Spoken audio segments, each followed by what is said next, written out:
Hey everybody, Zian over here from Nintendo Life. Now, this year's selection of Pocket Monster catching video games has been a point of contention for fans since they were announced back in early 2021. Pokémon Brilliant Diamond and Shining Pearl are from the ground-up remakes of the 2006 Nintendo DS games that fans have been begging for years. So what's the issue? Shouldn't most be fairly thrilled? Some fans absolutely are, head over heels for the chibi art style and the game's simplicity, although others wish these remakes took things to the next level, tried something different, and gave us more of a graphical showcase. For us though, we fall somewhere in the middle. Recently, Nintendo invited us to attend a special preview session to check out the games ahead of their November launch, and while we weren't able to go hands-on just yet, we were able to gain a lot more insight into what to expect from these Gen 4 remakes. Since the Pokémon Company currently has its hands full with next year's Pokémon Legends Arceus, Brilliant Diamond and Shining Pearl are being outsourced to a third-party company known as ILCA. They've worked with the Pokémon Company in the past on the app Pokémon Home, but are now being given the chance to show their stuff in the Sinnoh region. Now, if you've played a mainline Pokémon game before, you'll know what to expect here. You'll travel the world on a mission to complete your Pokédex, collect badges, and become the greatest Pokémon trainer there ever was. If Sword and Shield are the only games you've played in the series, you may be a bit surprised to see the overworld laid out in a fairly stiff manner.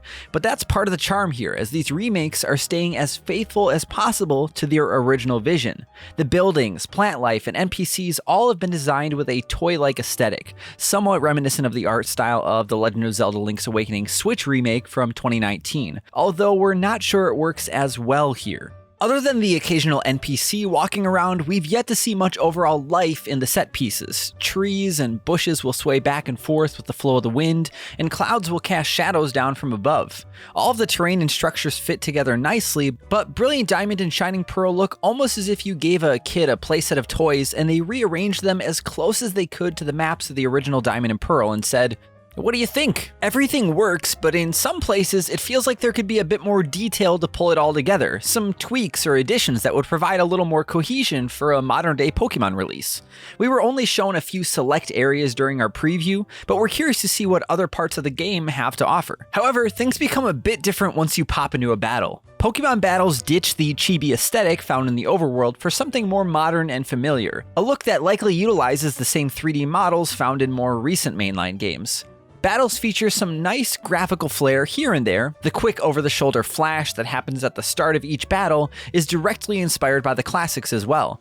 Beyond that though, it seems like battles are largely unchanged. Some new quality of life improvements that were non-existent in the originals are included, like the ability to share EXP between all of your Pokemon, and the fact that each move will clearly state if it will be effective against the opposing Pokemon or not. Plenty of Sinnoh Pokemon will also be making their mainline Switch debut in Brilliant Diamond and Shining Pearl as well, including the starters Chimchar, Piplup, and Turtwig, everyone's favorite Bidoof, and many more. We're unsure if some of the event-only Pokemon from the originals like Darkrai and Shaman will be making a return either, but we've been told that the story is staying as true to the original as possible, so hopefully they found a way to include them without the hurdle of mystery gifts, like in the past. Most mainline Pokemon games have some sort of additional activity to keep you busy beyond just collecting and battling Pokemon, and Brilliant Diamond and Shining Pearl are bringing plenty of these features back from the days of the DS.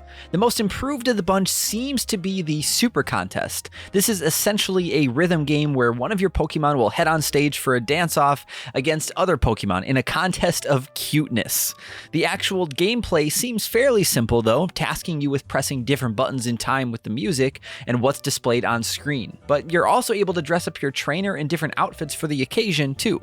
Fans of the original will be happy to hear that Amity Square Park is making a return as well, and in this area you can roam around freely with up to 6 of your Pokemon alongside you, as long as they meet the required cuteness criteria. This will help raise their bond with you, and you can also cook poffins for your Pokemon to munch on here as well. We've been told you'll have some limited camera control too in this area, so you'll be able to take a snapshot of you and your Pokemon if you'd like as well. Now, if you think you're more of a rough and tough trainer who prefers something a bit more gritty, you could also head down into the underground to dig for rare gems and even rarer statues of Pokemon. You'll also discover hideaways underground, which are areas that offer you chances to catch a slew of specific types of Pokemon. They'll even roam around the map, much like in the Let's Go series.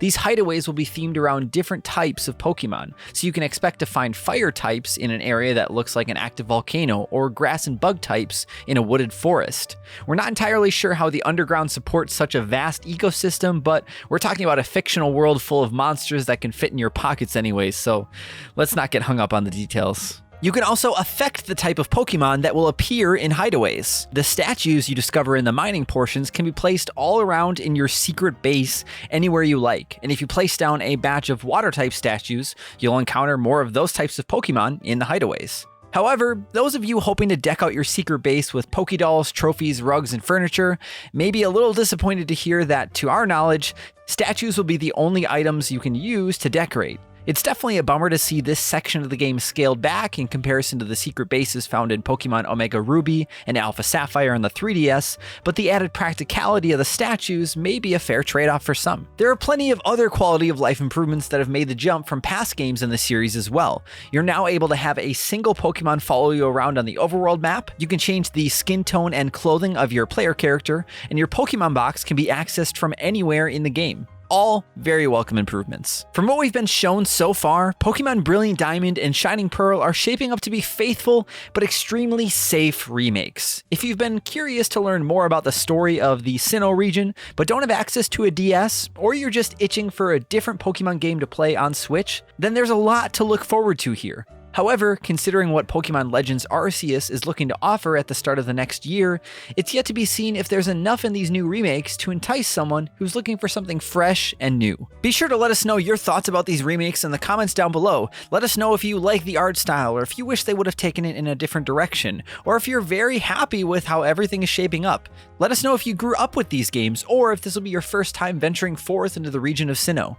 And as always, if you enjoyed this video and you want to see more videos like this, including our review that we'll someday put out of Pokemon Brilliant Diamond and Shining Pearl, then why don't you go ahead and capture that subscribe button with a Pokeball that looks relatively comfy to live in. Something that's very safe and just very easy. And then ring that notification bell to be notified whenever we put up a new video. Thank you all so much for watching. I'm ZM from Nintendo Life. Stay safe out there, and we will see you next time.